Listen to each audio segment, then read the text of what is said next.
So, heaven and hell. Let's look at heaven and hell. Where do we experience those? Other than right here and right now. Always.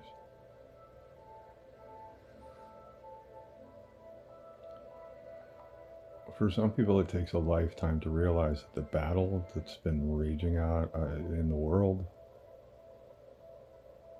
has always been inside themselves. It's always been inside yourself.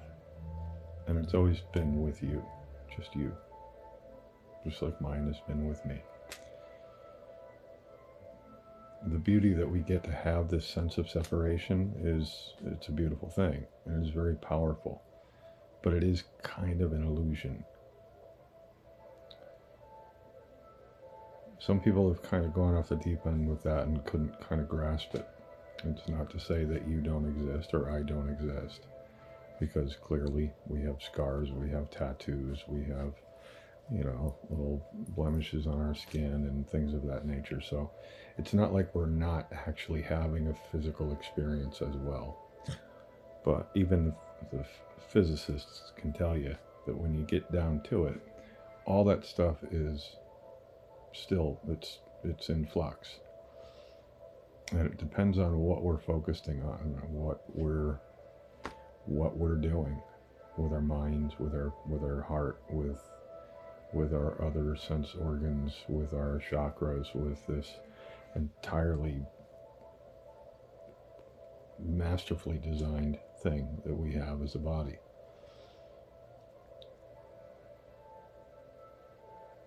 You're not going to deal with the stuff in the world by dealing with the world.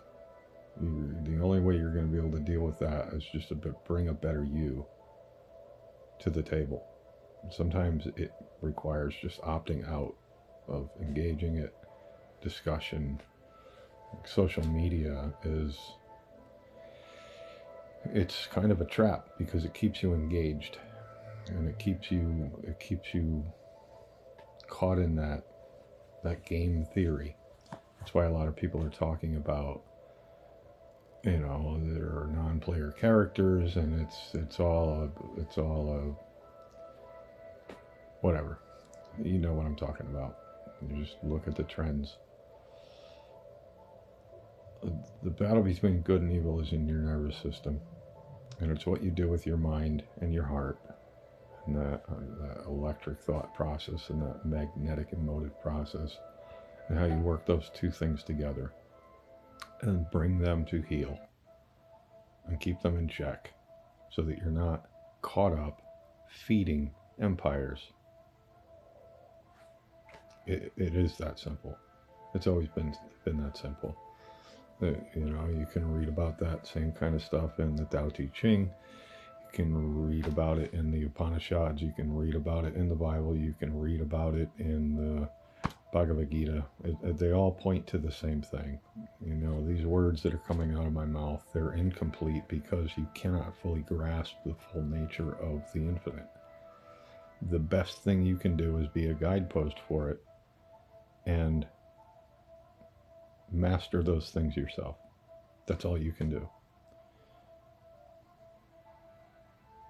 But your voice has power when you understand where that power comes from.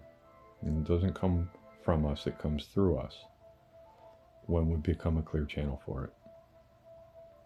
When we have a higher mind recognizing that there's a lower mind that has to learn that it isn't the center of all things as the small self.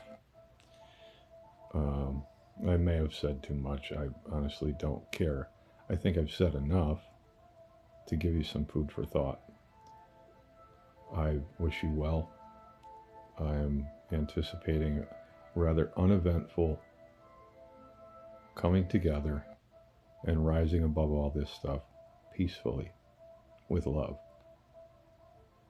So if nobody's told you today that they love you, I love you. Go in peace.